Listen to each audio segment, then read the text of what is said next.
Bom dia, pessoal. Na aula de hoje nós vamos continuar falando sobre ossos e músculos e vamos falar também um pouco sobre alavancas no corpo humano. A gente viu na aula anterior que nossos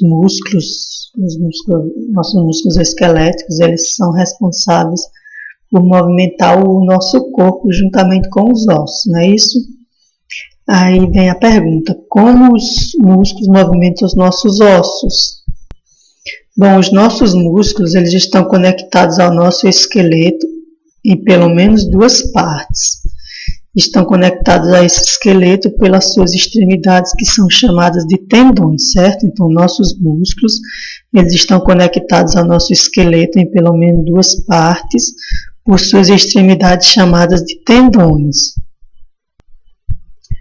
Os músculos têm a importante propriedade de poderem contrair-se, encolher-se e relaxar-se, afrouxar-se. Essa propriedade é muito importante para nós realizarmos movimentos como os do cotovelo e do nosso joelho, certo? Então, movimentos como os do joelho e do cotovelo só são possíveis porque o músculo tem essa propriedade de contrair-se e relaxar-se, certo? Além dessa propriedade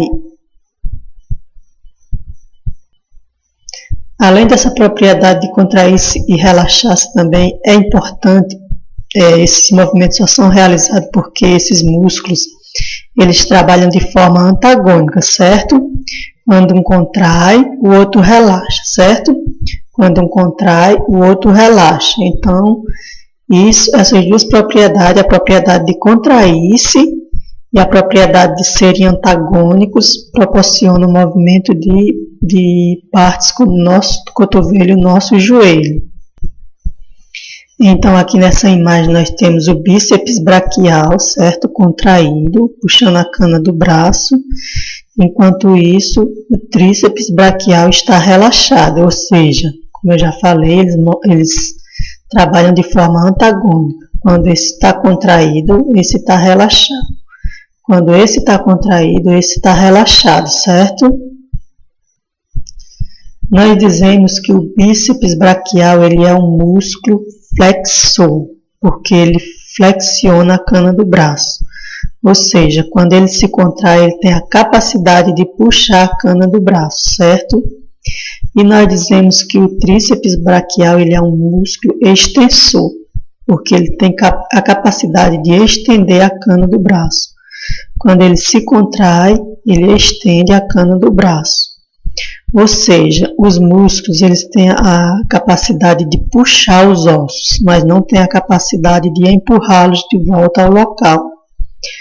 O bíceps ele puxou a cana do braço, certo? Flexionou, mas ele não tem a capacidade de devolver essa cana do braço para cá.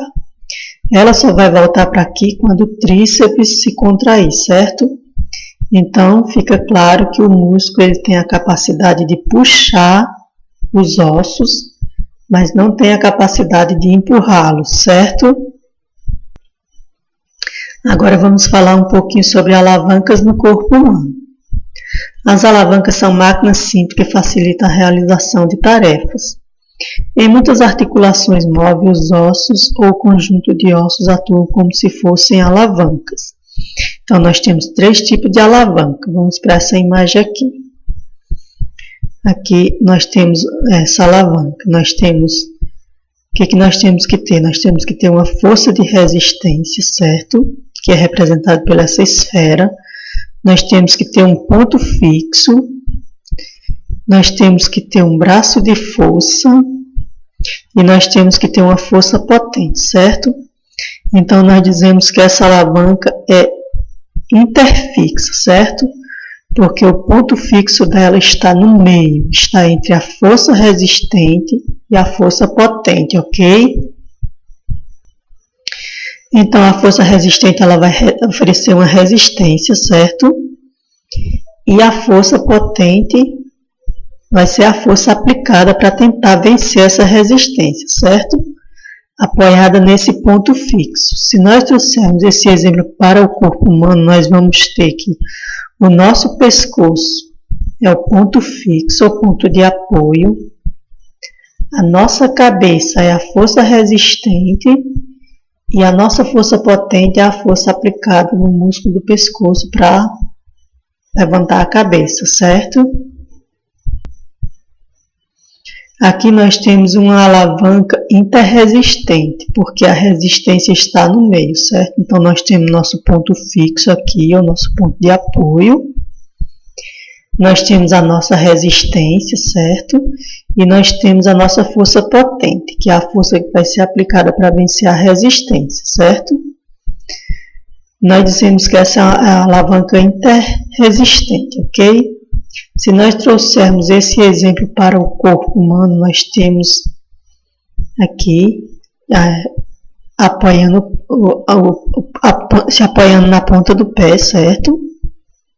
Então aqui a nossa ponta do nosso pé, aqui na parte dos dedos, vai ser o nosso ponto fixo. A nossa resistência vai ser o peso do nosso corpo, certo? E a nossa força potente vai ser a força aplicada nesse músculo aqui calcâneo para levantar o corpo e ficarmos em pé na ponta do pé, certo? Alavanca interpotente, certo? Nós temos o nosso ponto fixo aqui, nós temos a nossa força resistente aqui e nós temos a nossa força potente aqui, certo? Se nós trouxermos esse exemplo para o corpo humano, nós vamos ter aqui, no caso do braço, que o nosso cotovelo vai ser o nosso ponto fixo de apoio. Nós temos que a nossa resistência vai ser ou a mão com uma esfera, como está mostrando aqui, certo? E nós temos que a nossa força potente vai ser a força aplicada no músculo aqui no bíceps, para levantar esse peso que está na mão da pessoa, certo? Então aqui vai ser uma alavanca do tipo interpotente, ok, pessoal? Agora vamos falar um pouquinho sobre a nossa coluna vertebral. A coluna vertebral humana é formada por 33 ossos, certo? Que estão divididos da seguinte forma: 7 vértebras cervicais, 12 torácicas, 5 lombares, 5 formando o saco e 4 formando o cóccix, certo? Aqui nós temos uma vista posterior à coluna vertebral, aqui uma vista lateral e aqui uma vista anterior. Vocês lembram da aula anterior que eu falei que tinha um revestimento de cartilagem no joelho humano, que serve para evitar que um osso raspe diretamente no outro, certo?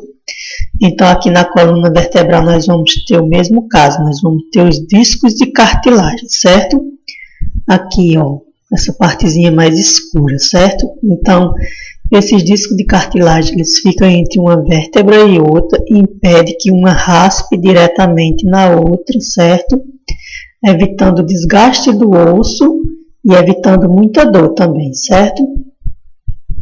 Quando esse disco de cartilagem, ele afasta para frente ou para trás ou para os lados, ele passa a pressionar um nervo, certo? Isso provoca muita dor e às vezes até paralisia, certo? É conhecido como hérnia de disco. Assim como nas outras partes do nosso corpo, ligando uma vértebra à outra, nós temos ligamentos e músculos que vão manter esses ossos no local apropriado deles, certo? Impedindo que eles que saiam do local, ok? Deixa eu passar aqui uma imagem. Aqui é uma vértebra vista de cima, certo? Então, elas têm essas projeções aqui, e todas as nossas vértebras, ela tem esse orifício, certo? É por aqui que vai passar a nossa medula nervosa, ok? Então, a nossa medula nervosa passa por entre as nossas vértebras, certo? E ela tem a função de receber os estímulos vindos dos membros superiores, inferiores e também do tronco, recebe esses sinais,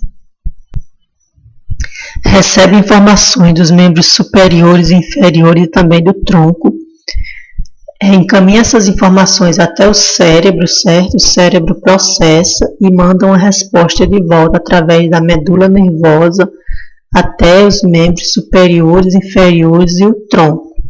A gente vai ver isso melhor na aula de sistema nervoso, que será, acho que no capítulo 7, mas a gente vai ver daqui a uns dias, certo?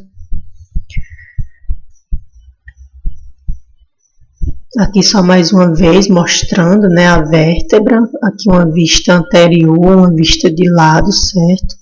Aqui também está de lado, só mostrando os discos de cartilagem, certo? Então essa foi a nossa aula, como sempre espero contribuir com o conhecimento de vocês e é isso, tenham um bom dia.